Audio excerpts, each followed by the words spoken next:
अभी एक बार, सिर्फ एक बार माफ कर दे।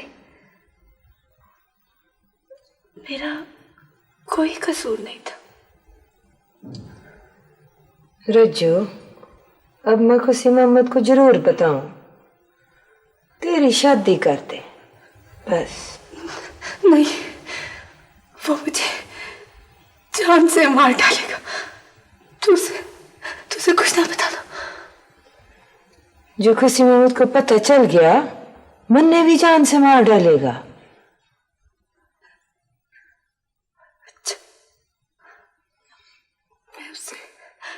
मैं उससे नहीं मिलूंगी।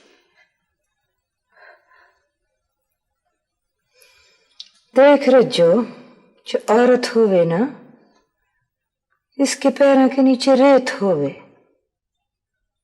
उसका कुछ एतबार ना होवे।